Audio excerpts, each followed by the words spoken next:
Alhamdulillah, alhamdulillahirabbil alamin wa bihi nasta'inu ala umuri dunya waddin wassalatu wassalamu asrofil anbiya'i wa mursalin wa ala alihi wa sahbihi ajmain. Asyhadu an la ilaha illallah wa asyhadu anna Muhammadan abduhu wa rasuluh. Allahumma sholli ala Muhammad wa ala ali Muhammad. Puji dan syukur marilah kita panjatkan kehadirat Allah Subhanahu wa taala atas segala nikmat dan karunia yang senantiasa dicurahkan pada kita semua. Wal khusus pada hari ini kita bisa bersilaturahmi, berkumpul secara online dan sekaligus bertolabul ilmi bersama Ustadz Wahid Rahman dalam rangka kajian Al-Quran yang sudah berlangsung cukup lama. Salawat dan salam semoga tercurah kepada junjungan kita Nabi besar Muhammad Shallallahu Alaihi Wasallam beserta keluarga, para sahabat dan pengikutnya istiqomah, dan insya Allah kita termasuk pengikut beliau yang akan mendapatkan sahabat beliau di yaumil kiamah nanti. Baiklah Bapak Ibu Majelis Agatis yang dimuliakan Allah, pekan lalu kita sudah membahas surat Al-Kautsar, dan pada pekan ini insya Allah kita akan maju ke surat ke 107 yaitu surat Al-Ma'un. Baiklah Bapak Ibu sekalian, sekarang sudah 05.38. Untuk itu waktu dan taklim sepenuhnya saya serahkan pada Ustaz Wahid Rahman. Bismillahirrahmanirrahim. Jazakallah. Assalamualaikum warahmatullahi wabarakatuh.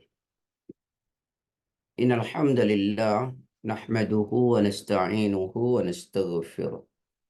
Wa na'udzu billahi min sururi anfusina wa sayyiati a'malina. May yahdihillahu fala mudilla lahu wa may yudlilhu fala hadiya lahu.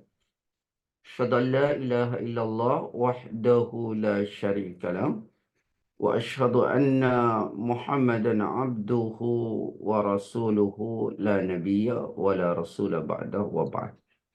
Alhamdulillah, puji syukur pada Allah karena sungguh atas nikmat, izin serta karunia-Nya pada pagi ini Allah masih menganugerahkan kita nikmat iman Islam, kesehatan, sehingga kita bisa bersama-sama dalam kajian ini. Salawat beserta salam semoga senantiasa tercurah kepada Rasulullah SAW, pada keluarganya, sahabat-sahabatnya, pengikut-pengikutnya, dan tentu kita semua yang mengikutinya. Ikhwani wa ikhwati fillah, saudara-saudaraku, sahabat-sahabat agatis yang semoga Allah senantiasa memberi rahmat. Kita sampai pada surat Al-Ma'un. Baik, mari kita baca. Bismillahirrahmanirrahim. أرأيت الذي يكذب بالدين فذلك الذي يدع اليتيم ولا يحض على طعام المسكين فويل للمصلين الذين هم عن صلاتهم ساهون الذين هم يراءون ويمنعون الماعون. Baik, yuk kita perhatikan. Surat ini disebut surat Al-Ma'un. Ya, kita tahulah Al-Ma'un artinya pertolongan ya. Surat ini terdiri surat ini disebut surah Makkiyah. Surat yang diturunkan di kota Makkah. Ya, makanya disebut kelompoknya dengan surah Makkiyah. Dan surat ini terdapat 7 ayat. 7 ayat. Kemudian ada 25 kata dalam surat ini. Dan ada 125 huruf. Ya, saya ulangi. Surat ini dikelompokkan dengan surah Makkiyah. Surat yang diturunkan di kota Mekah. Dan itu menjadi cirinya ya, bahwa surah Makkiyah ini surahnya pendek-pendek. Kemudian terdapat 25 huruf, 25 kata. Dan kemudian ada 125 huruf. Saya bayangkan ya, betapa Allah itu cinta dan sayangnya sama kita. Kalau kita membaca satu huruf dibalas dengan 10 kebaikan, 10 loh, 10 kebaikan. Bayangkan di sini, 10 kebaikan. Ada 125 huruf. Coba bayangkan berapa kebaikan yang kita dapati. Tinggal sebenarnya bursa pahala ini kan begitu sangat banyak yang Allah berikan. Kita mau atau tidak, ya, ingin mendapatkannya atau tidak. Itu saja persoalannya ya. Kalau kita ingin mendapatkannya, insya Allah begitu mudah untuk mendapatkan. Ya.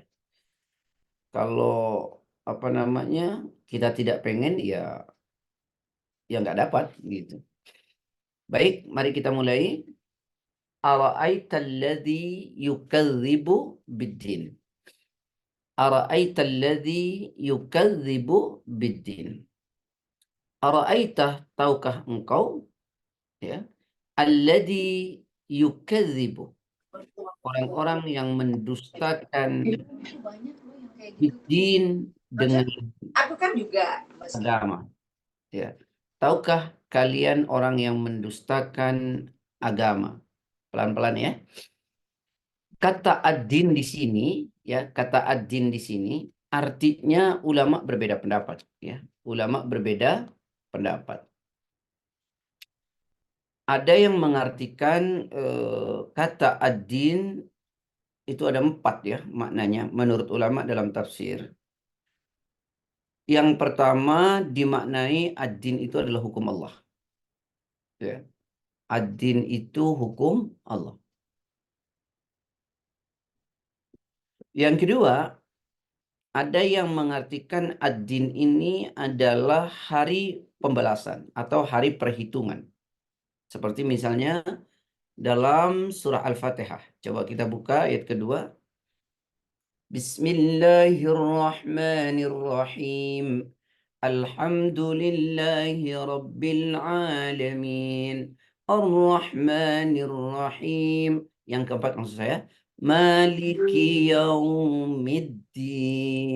Coba apa artinya itu?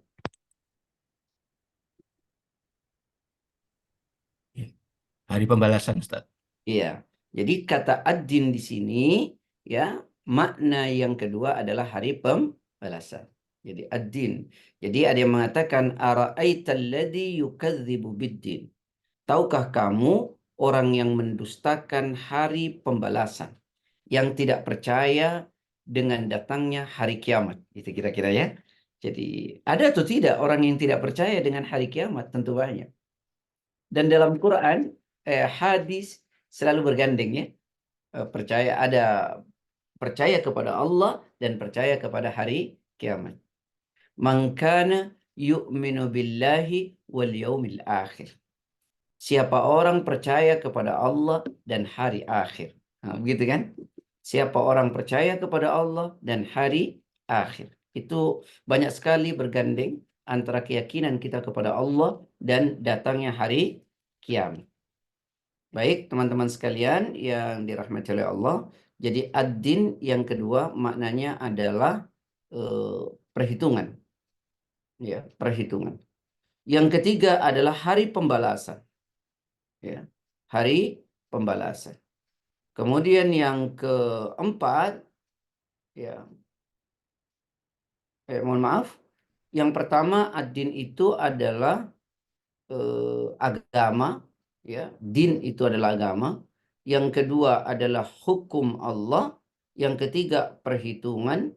Yang keempat adalah hari pembalasan.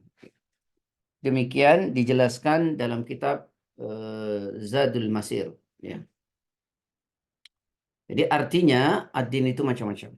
Ya, kalau yang agama itu yang sudah masyhur kita sering dengar. Tahukah engkau orang yang mendustakan agama? Makanya din itu juga maknanya agama. Misalnya dalam Quran kata din bermakna agama tentu banyak. Salah satunya adalah Quran surat 3 ayat 19.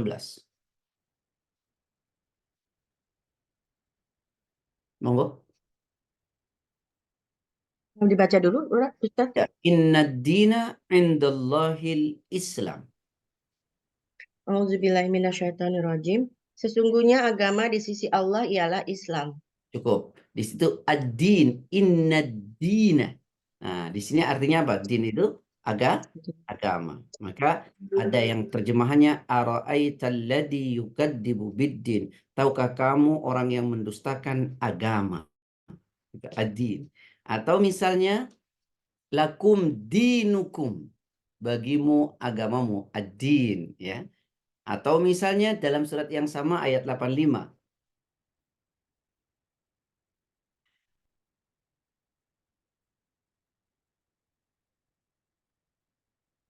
وَمَنْ يَبْتَغِي غَيْرَ الْإِسْلَامِ دِينًا فَلَنْ يُقْبَلَ مِنْهُ وَهُوَ فِي الْآخِرَةِ مِنَ الْخَاسِرِينَ. Monggo.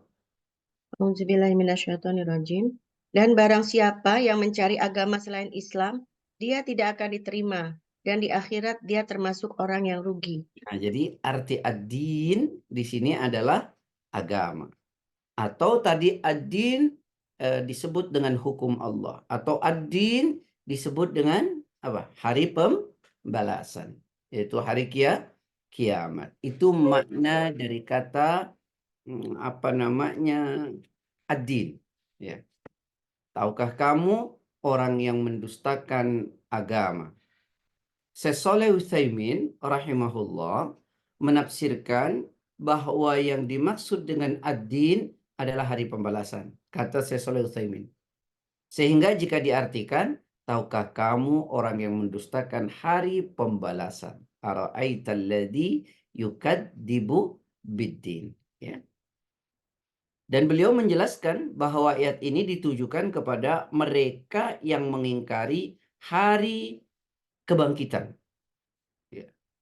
Jadi ayat ini ditujukan kepada mereka yang mengingkari hari kebangkitan. Itu kata Syekh Shalih Utsaimin. Ya. Dengan beliau mengambil dalil Quran surat As-Saffat ayat 16-17. As-Saffat itu surat 37. أَإِذَا مِتْنَا وَكُنَّا تُرَابًا وَعِظَامًا أَإِنَّا لَمَبْعُوثُونَ أَوْ آبَاؤُنَا الْأَوَّلُونَ. Monggo. Ayatnya berapa, Ustaz? Ayat 16-17. Auzubillahiminasyaitonirrajim. Apabila kami telah mati dan telah menjadi tanah dan tulang belulang, apakah benar kami akan dibangkitkan kembali? Dan apakah nenek moyang kami yang telah terdahulu akan dibangkitkan pula? Nah, jadi menurut Syekh Shalih Utsaimin, ayat ini ditujukan kepada mereka orang-orang yang nggak percaya bahwa akan ada hari kebangkitan. Sehingga mereka bertanya, "Aidza mitna wa kunna turaban wa 'idhaman, a inna lamab'utsun?" Apakah apabila kami telah mati dan telah menjadi tanah serta menjadi tulang belulang, apakah benar-benar kami akan dibangkitkan kembali? Jadi mereka penuh keraguan, ketidakpercayaan. Bagaimana mungkin kita sudah mati, sudah jadi tulang belulang akan dibangkitkan. Lalu mereka tanya juga, awa abaunal awwalun, dan apakah bapak-bapak kami yang telah terdahulu akan dibangkitkan juga? Nah, nggak mungkin. Nah, ayat ini ditujukan kata Syekh Shalih Utsaimin kepada mereka orang-orang yang nggak percaya itu dengan datangnya hari kebangkitan. Ya, padahal banyak sekali ayat-ayat yang menyatakan soal hari kebangkitan. Misalnya pada Quran surah ke-80 ayat 33 ya sampai habis. فَإِذَا جَاءَتِ الصَّاخَّةُ يَوْمَ يَفِرُّ الْمَرْءُ مِنْ أَخِيهِ وَأُمِّهِ وَأَبِيهِ وَصَاحِبَتِهِ وَبَنِيهِ لِكُلِّ امْرِئٍ مِّنْهُمْ يَوْمَئِذٍ شَأْنٌ يُغْنِيهِ وجوه يومئذ مسفرة ضاحكة مستبشرا ووجوه يومئذ عليها غبرا ترهقها قترا أولئك هم الكفرة الفجرة. Nah, silakan. A'udzubillahiminasyaitonirrajim. Maka apabila datang suara yang memekakkan atau tiupan sangkakala yang kedua, pada hari itu manusia lari dari saudaranya dan dari ibu dan bapaknya dan dari istri dan anak-anaknya. Setiap orang dari mereka pada hari itu mempunyai urusan yang menyibukkannya. Pada hari itu ada wajah yang berseri-seri, tertawa dan gembira ria, dan pada hari itu ada pula wajah-wajah yang tertutup debu atau suram, tertutup oleh kegelapan atau ditimpa kehinaan dan kesusahan. Mereka itulah orang-orang kafir yang durhaka. Ini kan dua keadaan yang mengisahkan atau menjelaskan nanti pada hari kebangkitan. Jadi pada ketika sangkakala kedua dibunyikan yang suaranya memekakkan telinga, nah itu dibangkitkan tuh. Ya. Hari itu orang nggak peduli saudaranya, nggak peduli bapak ibunya, istri dan anak-anaknya, semua sibuk dengan dirinya. Maka pada hari itu ada orang dibangkitkan dengan dua keadaan. Yang satu tersenyum, bahagia, yang satu hina, tertutup debu. Nah ini menjelaskan. Nah makanya Syekh Shalih Al Utsaimin menjelaskan bahwa ayat ini ditujukan kepada orang-orang yang tidak percaya pada hari kebangkitan. Ya, makanya mereka bertanya, "Idza mitna wa kunna turaban wa 'idhaman inna lamab'utsun." Apakah apabila kami telah mati dan telah menjadi tanah serta menjadi tulang belulang, apakah benar-benar kami akan dibangkitkan kembali? Awa abaunal awwalun, atau apakah bapak-bapak kami yang telah terdahulu juga dibangkitkan? Nah, mereka nggak percaya. Nah, surat ini ditujukan kepada mereka, orang-orang yang tidak percaya. Ya. Padahal itu kan pasti ya, orang akan dibangkitkan. Saya kasih contoh lagi. Al-Baqarah ayat 28.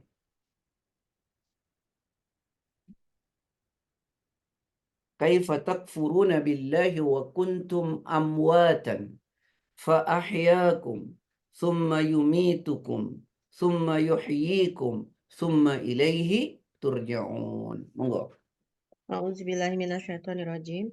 Bagaimana kamu ingkar kepada Allah, padahal kamu tadinya mati. Lalu dia menghidupkan kamu, kemudian dia mematikan kamu, lalu dia menghidupkan kamu kembali. Kemudian kepadanya lah kamu dikembalikan. Nah, gimana kalian ingkar kepada Allah? Kalian tadinya mati, nggak ada maksudnya kita. Saya lahir 73, 72 belum ada. Kemudian dihidupkan oleh Allah. Kapan? Ya dunia ini. Setelah dihidupkan selama-lamanya? Enggak. Kemudian dimatikan. Setelah dimatikan selesai? Lalu nggak ada pertanggungjawaban? Enggak. Kemudian dihidupkan kembali. Ya kan oleh Allah. Hari kebangkitan. Disebut dengan Yaumul Ba'thi. Ya. Hari kebangkitan. Nah, menurut Syekh Shalih Al Utsaimin ini ditujukan kepada mereka yang nggak percaya kepada hari kebangkitan. Jadi, tahukah kalian orang-orang yang mendustakan hari kebangkitan? Ya. Nah, kita di sini percaya kan bahwa kita akan dibangkitkan oleh Allah? Iya, kalau nggak percaya kita nggak beramal soleh ya Bun ya. Nah, itulah kita beramal soleh karena semua akan ada pertanggungjawaban. Jangan sampai ada penyesalan nanti di hari kebangkitan. Ya, coba berenungkan Quran dulu deh. Surat 23 ayat 99 sampai 100. Surat 99 sampai 101 lah boleh. Hatta idza jaa ahadahumul maut qala rabbirji'un la'alli a'malu salihan fima taraktu. Kalla innaha kalimatun huwa qailuha wa min waraihim barzahun ila yaumi yub'atsun. Nah, kan? Coba.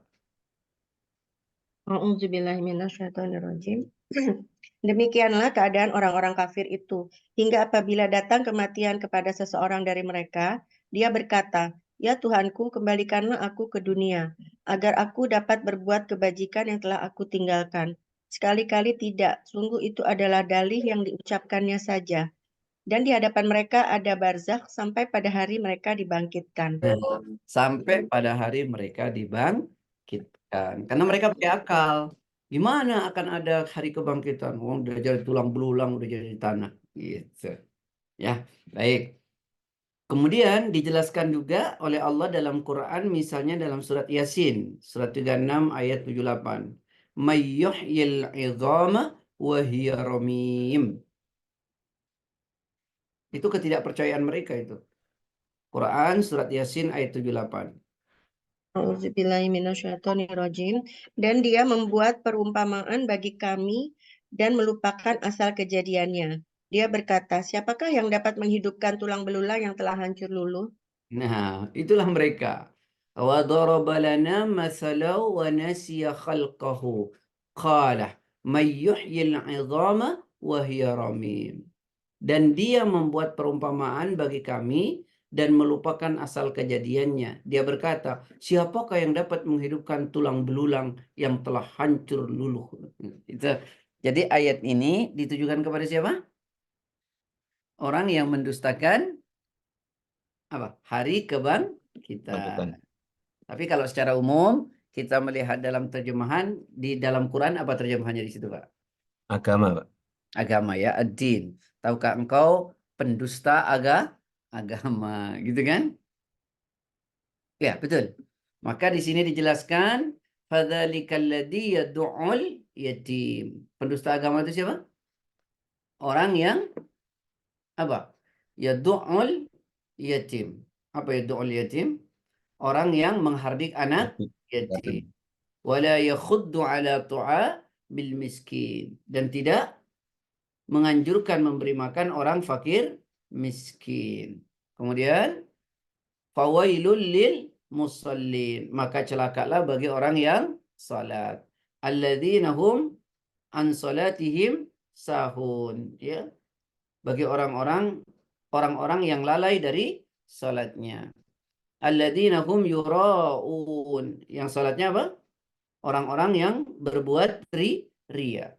Wa yamna'unal ma'un, dan orang-orang yang enggan menolong, ya, apa, dan enggan menolong al-ma'un, menolong. Baik, sebelum saya jelaskan satu-satu, tadi ayat ke pertama sudah, mari kita lihat, ya, ada satu kesimpulan lah dalam tafsir Ibnu Katsir. Itu dikatakan begini, bahwa dari surat ini, ya, pendusta agama, gitu ya, atau orang yang mengingkari hari kebangkitan, ya, satu, mereka menghardik anak yatim. Ya.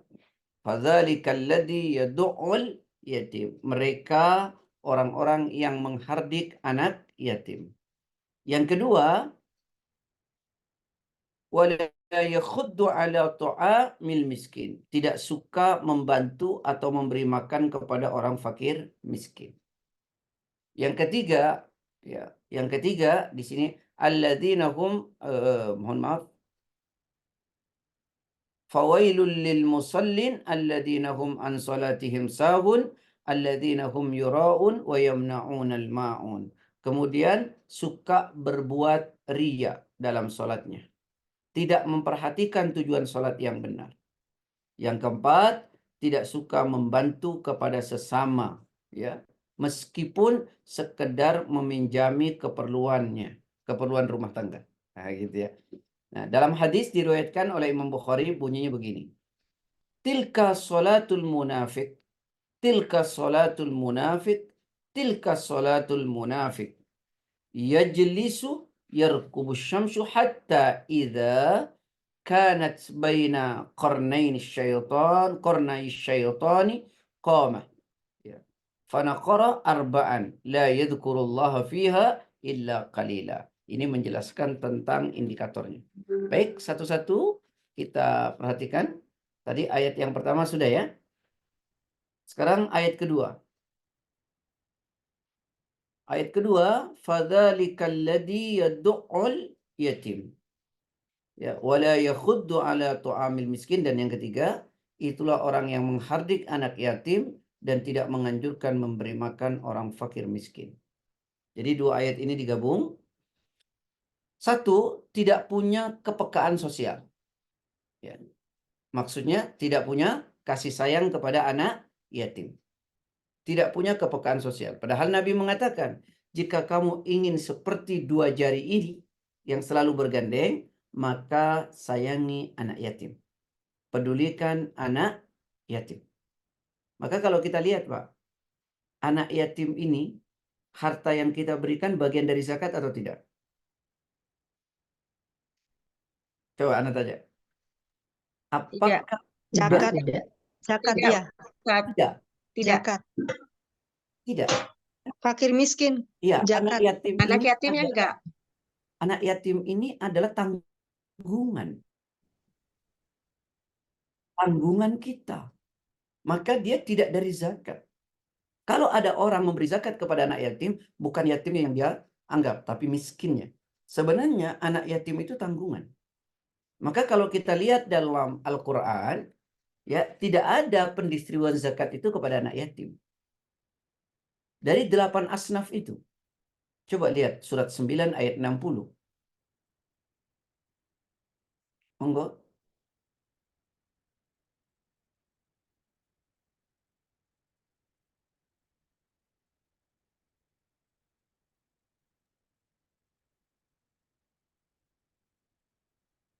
Ya, Berarti sudah ya. Ustaz, Innamas sadaqatu lil fuqara'i wal masakini wal 'amilina 'alaiha wal mu'allafati qulubuhum wa fir riqabi wal gharimina wa fi sabilillahi wa ibnis sabil faridatan minallah wallahu alimun hakim. Coba.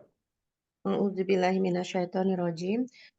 Sesungguhnya zakat itu hanyalah untuk orang-orang fakir, orang miskin, amil zakat yang dilunakkan hatinya atau mu'alaf, untuk memerdekakan hamba sahaya, untuk membebaskan orang yang berhutang, untuk jalan Allah, dan untuk orang yang sedang dalam perjalanan Nah, sebagai kewajiban dari Allah. Allah Maha Mengetahui, Maha cuma ada Bijaksana. 8 asnaf. Ya, bahwa kata Allah zakat itu hanya untuk orang siapa? Fakir. Orang yang bekerja, yang mata pencahariannya untuk makan aja nggak cukup. Satu. Yang kedua untuk orang miskin. Orang yang bekerja, yang mata pencahariannya cukup hanya untuk makan. Yang ketiga amil zakat. Amil zakat yang dibentuk oleh negara, dia mencari zakat itu, mendatangi, lalu kemudian mendistribusikan. Yang ke berapa? Yang keempat, orang yang dilunakkan hatinya, yaitu mu'allaf, orang yang baru masuk Islam, karena mereka terusir dari keluarganya. Lalu kemudian untuk memerdekakan hamba sahaya. Ya, kelima. Keenam, untuk membebaskan orang yang berhutang, namanya gharim. Ya. Dia terjerat hutang, dia tidak bisa bayar, maka dia boleh dibantu dari zakat untuk jalan Allah sabilillah. Dan kemudian musafir, orang yang dalam perjalanan, ya. Jadi enggak ada anak yatim. Karena anak yatim itu adalah tanggungan buat kita. Jadi untuk memberi anak yatim jangan nunggu dari zakat. Ya, nunggu 2,5% dari 85 yang kita miliki, nunggu 1 tahun, enggak. Dia tanggungan kita day to day. Makanya dikatakan fadzalikal ladzi yad'ul yatim. Pendusta agama atau orang yang tidak percaya dengan hari kebangkitan itu adalah orang yang menghardik anak yatim. Artinya dia tidak punya kasih sayang kepada anak yatim, tidak punya rasa care, tidak punya kepedulian. Padahal mereka itulah orang yang patut dikasihi. Jadi kalau disebut anak yatim adalah mereka yang meninggal oleh orang tuanya, ya, oleh orang tuanya, yaitu bapaknya. Kalau perempuan ditinggal ibunya piatu, dua-duanya yatim piatu. Nah, kita tidak menyayangi mereka, maka kita termasuk pendusta agama. Dan kita termasuk apa? Pendusta hari kebangkitan. Walaupun kita percaya itu akan datang hari kiamat, kita percaya dengan Islam, tapi jika karakter kita nggak peduli sama anak yatim, kita cuek sama anak yatim, kita tidak mengasihi anak yatim, maka kita termasuk pendusta agama. Walaupun kita percaya dengan agama ini, kita percaya dengan hari kiamat. Tapi ketika kita tidak mengasihi anak yatim, maka indikator pendusta agama itu ada pada kita. Ya. Yang kedua, tidak mendorong untuk mengasihi yang lain. Di antaranya apa? Fakir miskin. Padahal fakir miskin itu sangat butuh ya untuk makan. Jelas ya? Maka coba dalam ayat yang lain disebutkan dalam Al-Qur'an surat Al-Fajr ayat 17 sampai 18. Kalla bal la tukrimuna al-yatim wa la tahadduna ala ta'amil miskin. Ya. Kalla bal la tukrimuna al-yatim wa la tahadduna ala ta'amil miskin. Monggo. A'udzubillahi minasyaitonirrajim. Kali-kali tidak. Bahkan kamu tidak memuliakan anak yatim dan kamu tidak saling mengajak memberi makan orang miskin. Nah, ini sama kan dengan ayat yang tadi. Wala yakhuddu ala tu'amil miskin. Sekali-kali bahkan kamu tidak memuliakan anak yatim. Anak yatim itu harus dimuliakan. Ya. Wala takhaduna ala tu'amil miskin. Dan kamu tidak saling mengajak memberi orang fakir miskin. Dan Rasulullah sendiri kan yatim kan? Yatim piatu bahkan ya. Jadi Nabi itu ketika lahir dari rahim ibunya, siapa? Aminah. Ayahnya sudah tiada. Abdullah sudah wafat. Jadi saya ulangi, Rasulullah SAW dilahirkan oleh ibundanya Aminah, ayahnya Abdullah itu sudah tiada. Ya. Jadi ayahnya itu sudah meninggal ketika Nabi masih dikandung di rahim ibunya. Dan ketika beliau usia 6 tahun, ibunya pun wafat di Abwa.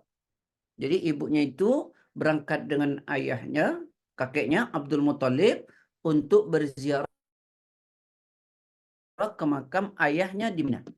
Lalu kemudian ibunya kembali ke kota Mekah. Nah, di jalan di antara perjalanan Mekah dan Madinah namanya Abwa, disitulah kemudian ibundanya wafat. Jadi Nabi itu sendiri anak yatim. Maka Allah menganjurkan memuliakan anak yatim, ya, memberi makan anak yatim, mengasihi anak yatim. Dan ketika orang tidak peduli dengan anak yatim, maka mereka termasuk pendusta agama atau orang yang tidak percaya dengan hari kebangkitan. Walaupun mereka mengatakan percaya, tetapi kelakuannya adalah indikator orang-orang yang tidak percaya dengan hari kebangkitan atau tidak percaya dengan agama. Wala tahadduna ala tu'amil miskin, dan tidak memberi makan fakir miskin, ya. Jadi kita diajarkan untuk peduli. Nah, biasanya orang-orang yang tidak peduli ini ya disebut pendusta agama itu karena hatinya mati biasanya ya. Masih ingat nggak saya bilang jumudul ain, kenapa pandangan manusia itu suka tidak peka, suka nggak peduli, cuek. Itu terjadi min qaswatil qalbi, karena hatinya itu udah keras. Ya, hatinya udah keras sehingga rasa care, rasa peduli, rasa cinta, sayang itu tidak ada lagi. Nah, jadi pendusta agama itu orang cuek ya, tidak mau membantu, tidak mau peduli. Padahal ini bagian dari kewajiban sosial kita kan. Kalau kita lihat Al-Quran itu, Allah memerintahkan salat, biasanya itu ada bergandeng ya dengan zakat. Hampir seluruhnya. Walaupun tidak seluruh, tapi banyak sekali yang bergandeng antara salat dengan zakat, atau salat dengan menginfakkan harta. Misalnya dalam Al-Quran surat 2 ayat 3, alladzina yuqimuna as-salata wa mimma razaqnahum yunfikun. Monggo. A'udzubillahi minasyaitonirrajim. Yaitu mereka yang beriman kepada yang gaib, melaksanakan sholat dan menginfakkan sebagian rezeki yang kami berikan kepada mereka.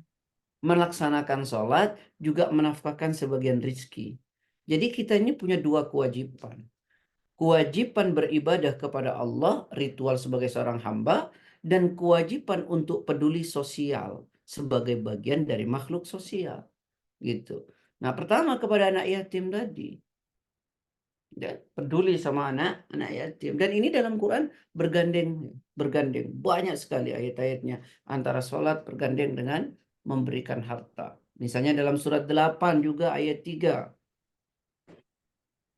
Innamal mu'minuna alladzina idza dzukirallahu wajilat qulubuhum wa idza tuliyat alaihim ayatuhu zadatuhum imana wa ala rabbihim yatawakkalun alladzina yuqimuna as-salata wa mimma razaqnahum yunfikun. A'udzubillahiminasyaitonirrajim, yaitu orang-orang yang melaksanakan sholat dan yang menginfakkan sebagian dan dari rezeki yang kami berikan kepada mereka. Coba, orang-orang yang menegakkan sholat dan menafkahkan sebagian rizki yang telah kami berikan kepada mereka. Jadi kita tidak cukup ya membuktikan bahwa kita hanya sebagai seorang hamba yang memenuhi kewajiban ritualnya kepada Allah yang disimbolkan dengan sholat, tetapi kemudian kita tidak peduli sosial.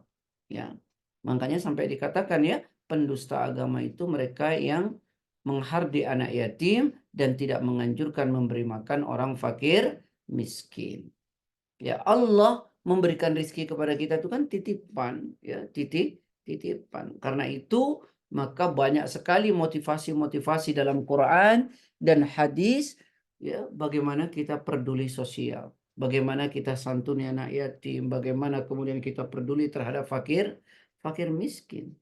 Sampai dikatakan la yu'minu ahadukum hatta yuhibba li akhihi ma yuhibbu li nafsi. Tidak sempurna iman seseorang itu sampai dia mau mencintai saudaranya sebagaimana dia mencintai dirinya sendiri. Saudara kita siapa? Semua orang, termasuk apalagi fakir miskin. Maka kita tidak sempurna iman kita kalau kita nggak peduli sama mereka. Ya, tidak peduli sama mereka, orang-orang yang fakir dan miskin. Apalagi kayak teman-teman gini ya, ada perkumpulan namanya Agatis gitu ya. Saya yakin lah, dulu pernah cerita sama anak itu ya, berbakti sosial ke sana, ke sini. Yang terpenting itu adalah dari yang paling dekat dengan kita. Mungkin sahabat-sahabat kita yang tidak terlalu beruntung. Mungkin anak dari sahabat-sahabat kita yang sudah tiada. Nah itu ya, membuktikan bahwa kita betul-betul bukan pendusta agama. Baik, indikator selanjutnya, siapa pendusta agama? Fawailul lil musallin. Siapa? Mereka orang-orang yang apa itu? Fawailul lil musallin. Celaka bagi orang-orang yang salat, kata Allah. Celaka bagi orang-orang yang salat. Bayangkan, orang salat celaka. Ya. Siapa? Orang yang lalai dalam salatnya. Kalau kata Ibnu Abbas, yang dimaksud di sini orang lalai dengan salatnya adalah orang-orang munafik, ya, yaitu mereka salat dikala ada banyak orang, namun enggan salat ketika sendirian. Itu kata Ibnu Abbas, salatnya orang munafik. Yang dikatakan dalam hadis, tilka salatul munafik. Jadi yang dimaksud dengan salat yang lalai di sini adalah orang munafik. Tilka salatul munafik. Apa maksudnya? Itulah contoh solatnya orang munafik. Tilka solatul munafik. Ya, itulah contoh ya orang munafik sampai 3 kali. Lalu kata Nabi, yajlisu yarkubu asyamsu hatta idza kanat baina qarnai syaitan qama fanaqara arba'an la yadhkurullaha fiha illa qalila. Kata Nabi, itulah orang munafik. Itulah orang munafik. Itulah sholatnya orang munafik. Sehingga ketika hampir terbenam di antara kedua tanduk setan, asar, ya, sudah mulai terbenam maghrib, ia bangun dan mematuk 4 ya, kali. Artinya sholatnya cepat gitu, mematuk-matuk 4 kali dan tidak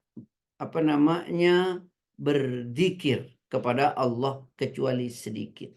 Nah, inilah orang munafik. Ya, yang dimaksud ayat tadi, fawailul lil musallin, maka celakalah orang yang salat, alladzina hum an salatihim sahun, adalah mereka yang lalai dengan salatnya. Kata Nabi, itulah salatnya orang munafik. Karena orang munafik itu kalau salat asar, ya, matahari sudah hampir tenggelam, dia mematuk 4 kali seperti ayam mematuk makanan dan tidak mengingat Allah kecuali sedikit. Nah, ini juga yang digambarkan di dalam Al-Quran pada surah An-Nisa ayat 142. Wa idza qamu ila sholati qamu kusala yura'una an-nasa wa la yadhkuruna Allah illa qalila. Monggo. A'udzubillahiminasyaitonirrajim.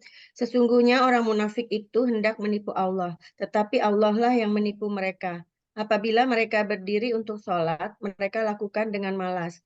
Mereka bermaksud ria, ingin dipuji di hadapan manusia, dan mereka tidak mengingat Allah kecuali sedikit sekali.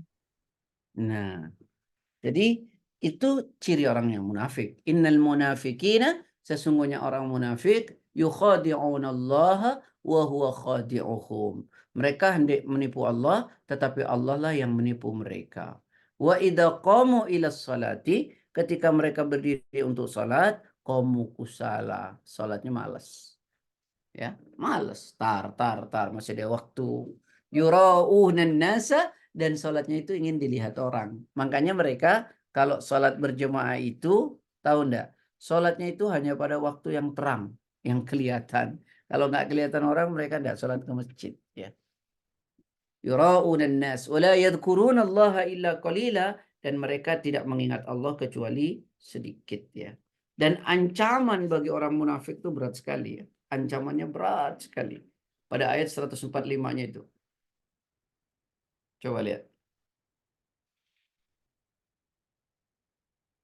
Innal munafikina fid darkil asfali minan nar walan tajida lahum nasira. Monggo. A'udzubillahiminasyaitonirrajim. Sungguh orang-orang munafik itu ditempatkan pada tingkatan yang paling bawah dari neraka, dan kamu tidak akan mendapat seorang penolong pun bagi mereka. Nah, sesungguhnya orang munafik itu ditempatkan ya pada tingkatan yang paling bawah dari neraka. Dan kamu tidak akan mendapat seorang penolong pun bagi mereka.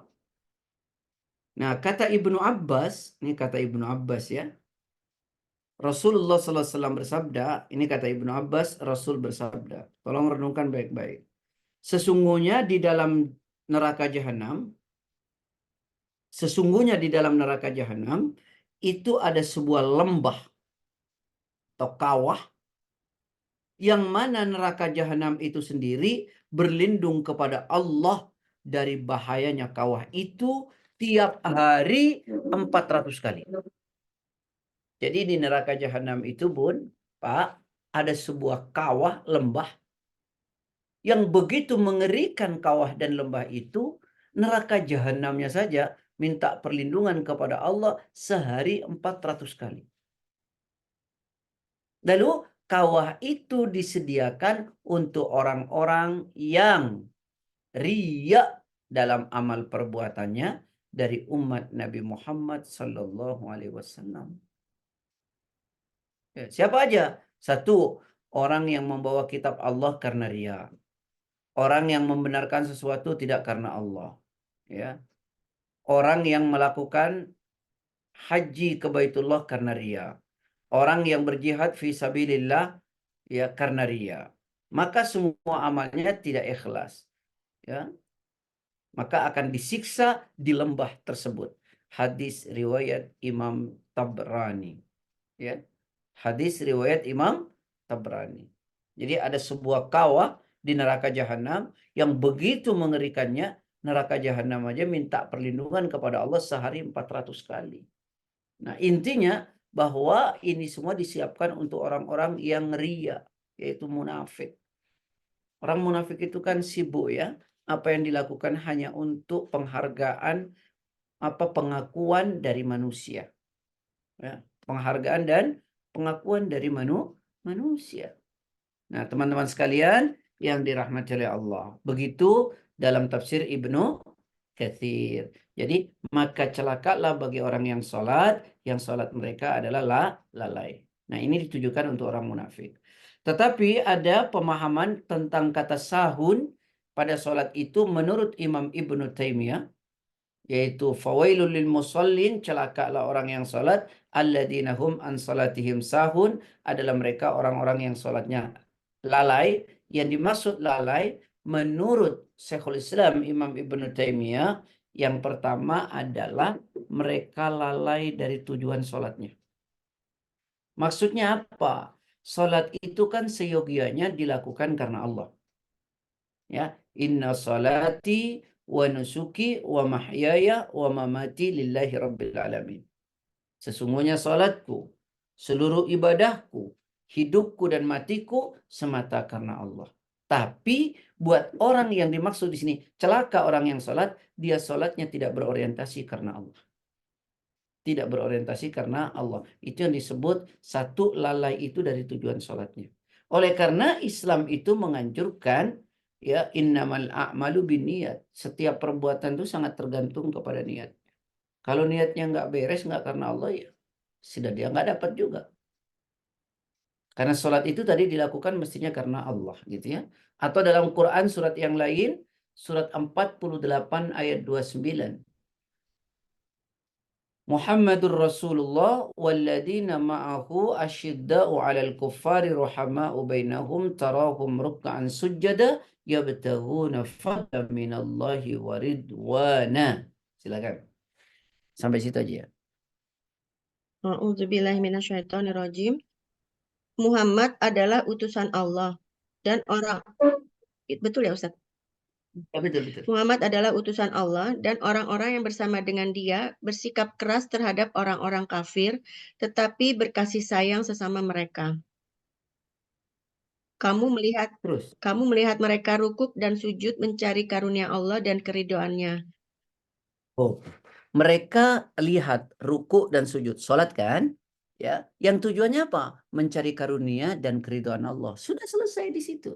Makanya kata Imam Ibnu Taimiyah, yang dimaksud celaka orang yang sholat, ya karena sholatnya lalai. Lalai yang pertama itu dari tujuan sholatnya. Yang semestinya dilakukan karena Allah, dia tidak melakukannya karena Allah. Yang kedua, yang dimaksud lalai adalah lalai dari waktunya. Yang tadi juga sudah saya jelaskan, itulah orang munafik, itulah orang munafik, itulah orang munafik. Ya, mereka sholat dengan cepat, ketika matahari sudah hampir tenggelam ke barat, dia mematuk 4 kali seperti ayam mematuk dan tidak mengingat Allah kecuali sedikit. Ya. Nah, kemudian yang ketiga yang dimaksud lalai di sini adalah lalai dari rukun dan syaratnya. Ya, atau lalai dari syarat dan rukunnya. Syarat-syarat sholatnya tidak dipenuhi, maka itu termasuk orang yang mendapat ancaman celaka tuh orang yang sholat.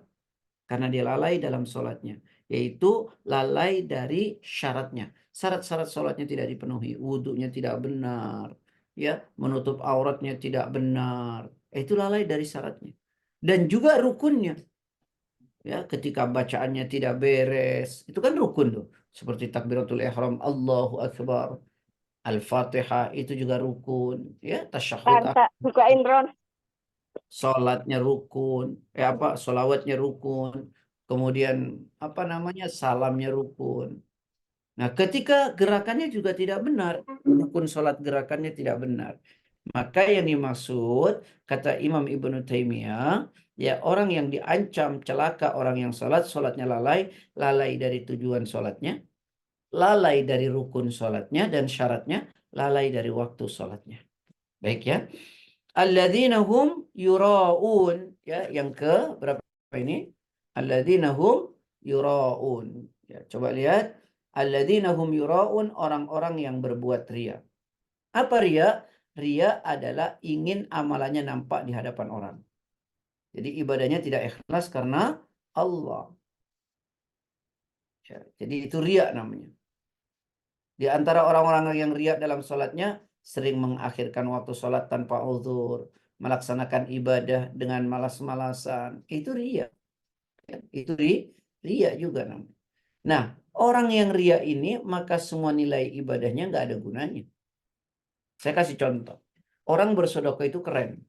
Orang bersedekah itu luar biasa nilainya. Bahkan sampai dikatakan orang nanti meninggal yang dia sesali karena dia pelit, tidak bersedekah. Tapi sedekah yang dilakukan orang menjadi tidak ada gunanya, sama sekali tidak ada gunanya oleh karena bersedekah karena riya. Contohnya dalam Quran surat Al-Baqarah 264.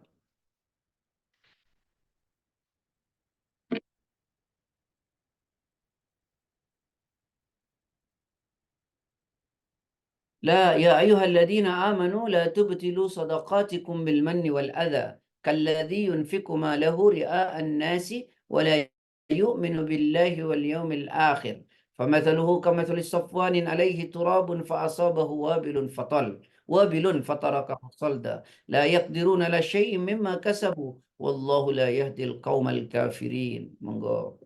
A'udzubillahiminasyaitonirrajim.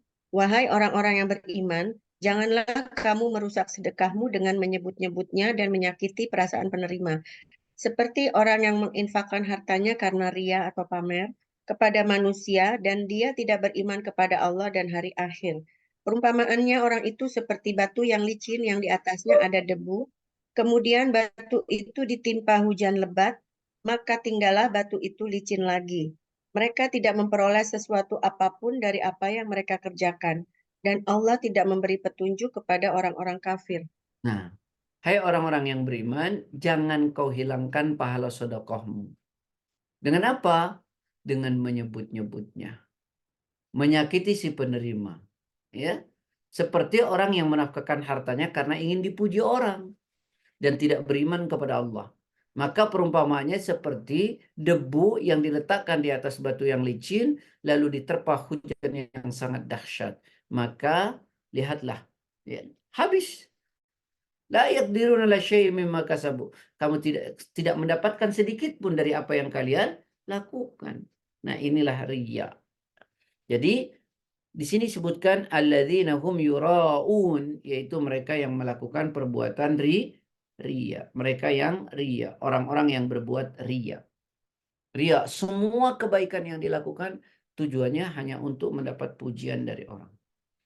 Kemudian yang terakhir, wa yamna'unal ma'un, dan enggan menolong orang, dengan enggan menolong dengan barang yang berguna, maksudnya ya. Enggan menolong, tidak mau menolong, cuek, hidupnya nafsi. Ya.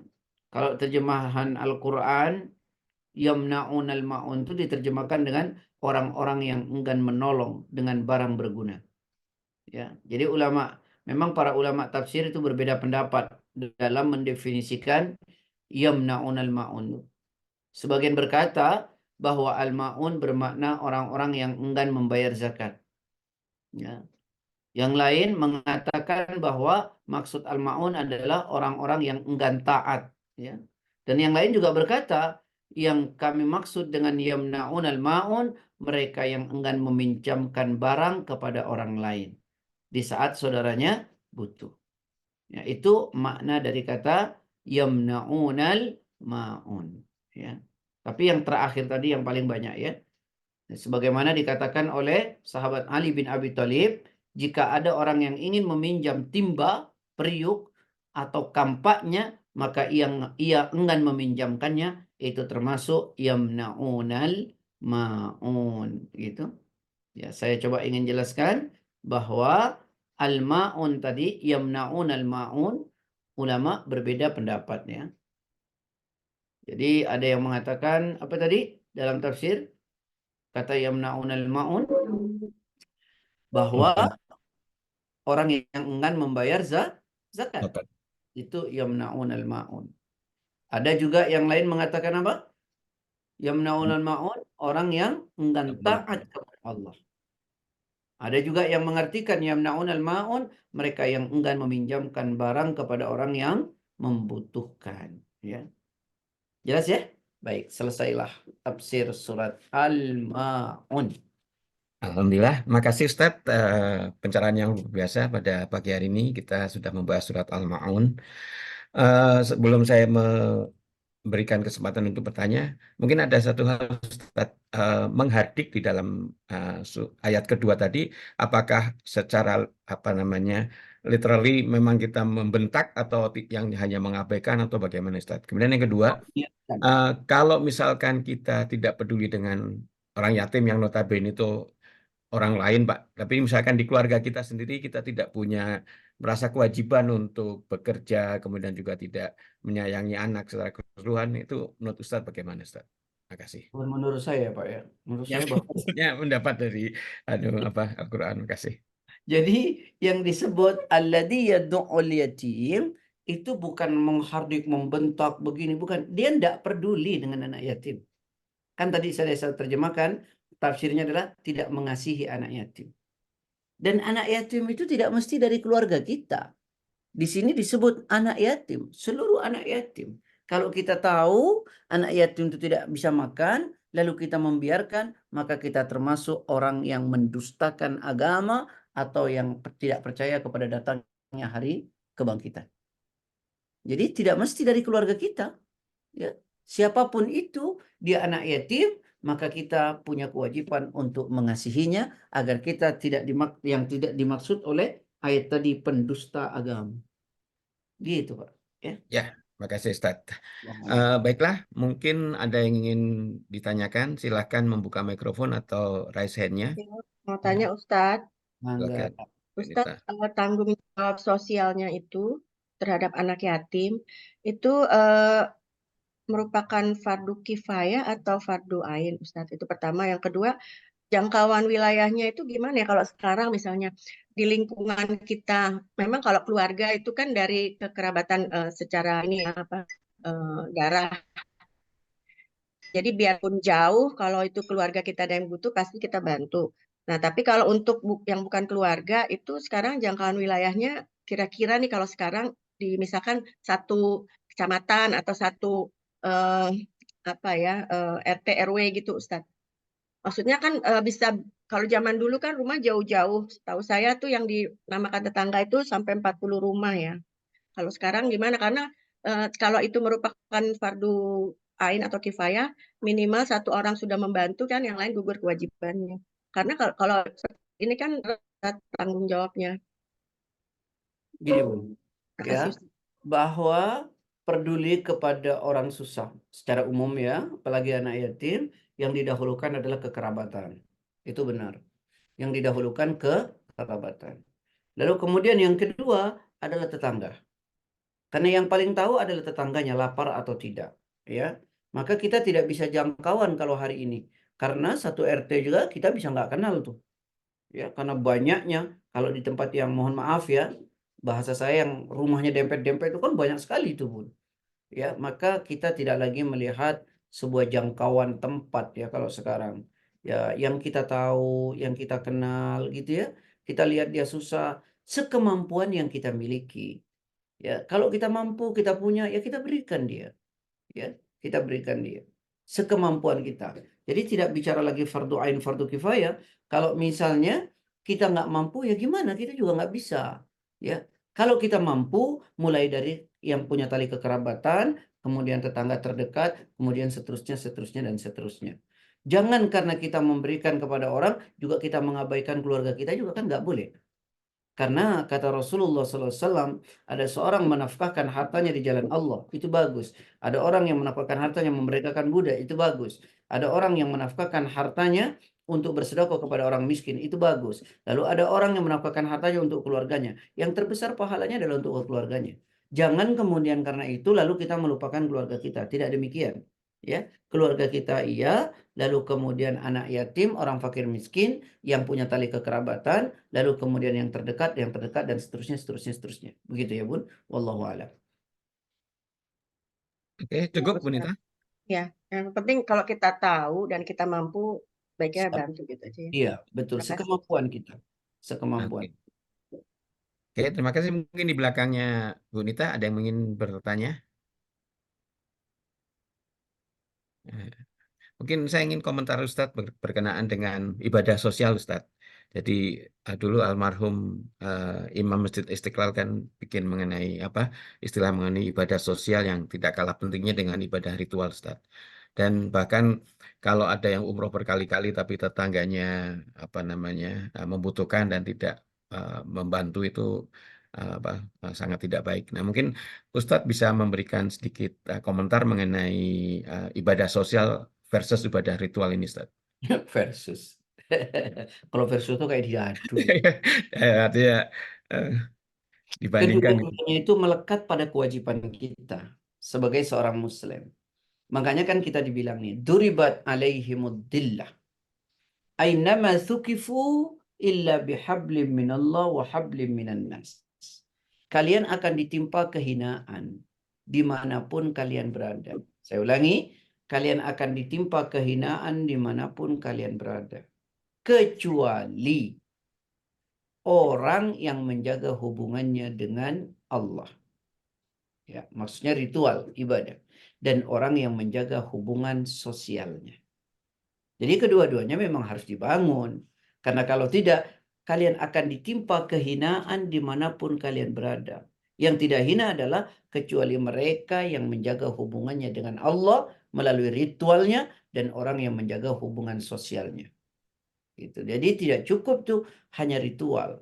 Soleh secara ritual, tapi juga kita soleh secara sosial. Artinya orang nek ritualnya baik, sosialnya nggak baik, nggak bagus.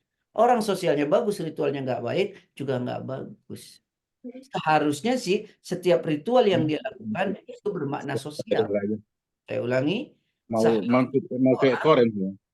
yang melakukan ibadah ritual dengan baik itu akan berbuah sosial. Sebagaimana misalnya tarohum ruk'an sujada, lihatlah mereka senantiasa ruku dan sujud, ya yabtaghuna fadlan minallahi wa ridwana, semata-mata mengharap karunia dan keridhaan Allah, simahum fi wujuhim min athari sujud, bekas ruku dan sujudnya nampak di wajahnya, terimplementasi dalam ruang sosialnya. Gitu. Soleh secara ritual, juga soleh secara sosial. Wallahu a'lam. Terima kasih Ustadz, indah sekali penjelasannya. Mungkin kalau ada yang ingin bertanya, kita masih ada waktu hampir 10 menit. Monggo silakan, kalau misalkan ada pertanyaan, mungkin 2-3 pertanyaan mungkin masih bisa. Silakan. Sepertinya surat yang sangat masyhur, jadi nggak penting. Atau mungkin satu Ustadz dari saya, itu mengenai orang lalai dalam sholat yang berkaitan dengan waktu, itu berapa lama dari azan Ustadz, misalkan kita masuk duhur itu yang disebut lalai atau menyepelekan itu sampai berapa lama sih sebenarnya Ustadz? Salat itu kan waktu itu kan ada yang utama, Pak. Ketika ditanya yang utama, apa perbuatan paling utama, ya Rasulullah salat di tepat waktu, kan gitu ya. Ada salat yang sekedar menghilangkan kewajiban gitu. Ya, sekedar menghilangkan kewajiban itu yang penting salat. Kalau melihat literasi tadi, ya dalil-dalil Quran tadi dan dalil hadis, yang dimaksud orang lalai itu adalah tadi salatnya apa? Nih.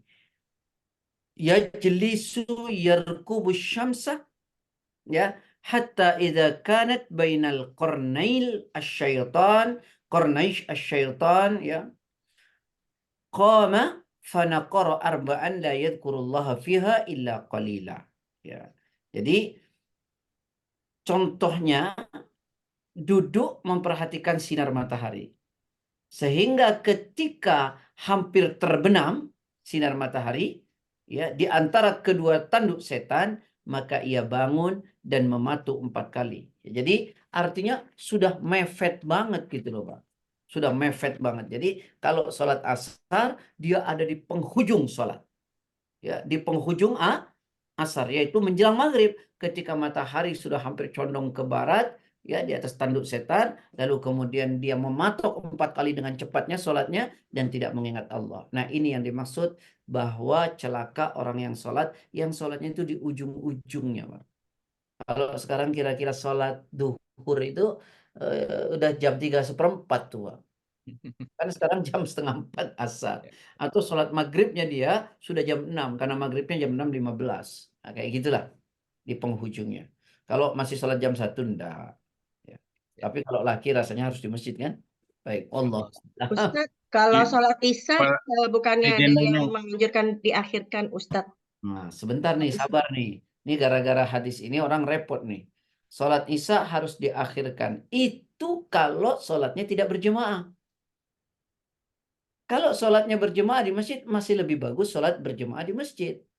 Nah, ternyata dia tidak dapat jemaah, maka diakhirkan. Itu sebagian ulama, bahkan dalam kitab Bulughul Maram, tidak boleh lewat dari tengah malam. Kalau Gitu. untuk wanita jadi lebih baik di awal atau di akhir untuk sholat isya? Tetap di awal waktu, Bun. Kalau tidak ada uzur, kecuali ibu ada uzur lalu awal waktu terlewat, maka sekalian diakhirkan, itu lebih baik. Itu yang dimaksud ya. Bukan selalu diakhirkan itu lebih baik, tidak begitu. Ya. Sholat yang terbaik buat laki-laki ke masjid di awal waktu. Perempuan sholat tetap di awal waktu. Karena ketika Nabi ditanya oleh sahabat, amalan apa terbaik? Sholat di awal waktu. Tapi karena di awal waktu ibu ada uzur dalam perjalanan atau apa-apa gitu ya, maka diakhirkan itu lebih baik kalau sudah terlewat. Itu yang dimaksud, Bun. Pak Sigit mau nanya, Ya, silakan. eh, saya Arsad Pak Ustadz Baik. dari Lampung. Dari Lampung, Mau Ustaz. ya menanya tentang masalah ria. Mm-mm. Jadi ria ini kalau dalam awal-awalnya niatnya ikhlas. Tapi dalam perkembangannya namanya manusia. Lalu adalah namanya saling singgung menyinggung. Saya dulu bantu si ini, bantu si ini. Akhirnya keluarlah mengungkit. Nah, gimana ini? Waktu kan tadi kan sangat luar biasa dampak daripada ria ini. Nah, gimana ini yang kayak begini Pak Ustadz? Terima kasih. Sama dengan begini ya Pak ya. Saya Hmm, Pak Arsyad pernah nyumbang masjid 50 juta. Iya. Ikhlas tuh saat nyumbang ikhlas betul. Nah, satu waktu jalan sama saya, numpang sholat di masjid itu. Lalu saya bilang, masjidnya keren banget ya, enak adem. Pak Arsad nggak sadar tuh bilang, iya Ustadz saya juga dulu nyumbang nih Pak Ustadz. Nah, yang kayak begitu. Di awalnya ikhlas, kesananya ria. Maka Nah, konsisten dengan ikhlas itu penting. Nah, persoalannya begini, Pak Ustadz, bagaimana Pak Ustadz? Kalau saya sudah ikhlas sebenarnya, tapi saya tidak terasa kok jadi ria. Nah, menurut ulama, kalau sifat riaknya itu dituruti dan dinikmati, maka kita termasuk ria. Tetapi jika perasaan tadi itu ada dan kita perangi, lalu kita menyadari, maka kita masih dalam track ikhlas. ya. Jadi diperangi, jangan diikuti. Terima kasih. Sama-sama. Jelas ya Pak Arsyad? Ya, Ya. Oke, baiklah. Sekarang sudah 4-3 Ustaz. Iya, Cukup. Ya. cukup ya Pak ya. Oke, siap. Nah, Baiklah, mudah-mudahan terima kasih. Pertama kali kami sampaikan pada Ustadz Wahid Rahman atas ilmu dan waktunya, kepada juga Profesor Nani yang sudah menyediakan Zoom dan juga penayangan terjemahan, kepada juga ke Bu Anita yang sudah membacakan terjemahan, dan insya Allah Bu Dasa akan segera melengkapi dengan catatan super cepatnya nanti sebentar lagi. Baiklah, sekali lagi terima kasih untuk semuanya, dan mohon maaf apabila dalam pelaksanaannya ada yang tidak berkenan. Kita tutup dengan bersama-sama membaca doa kafaratul majelis. Subhanakallah wa bihamdika asyhadu alla ilaha illa anta astaghfiruka wa atubu ilaik. Assalamualaikum warahmatullahi wabarakatuh. Waalaikumsalam warahmatullahi wabarakatuh. Makasih Pak Ustadz, Pak Fakir, makasih Nani. Makasih Pak Ustadz. Assalamualaikum ya, assalamualaikum. Terima kasih.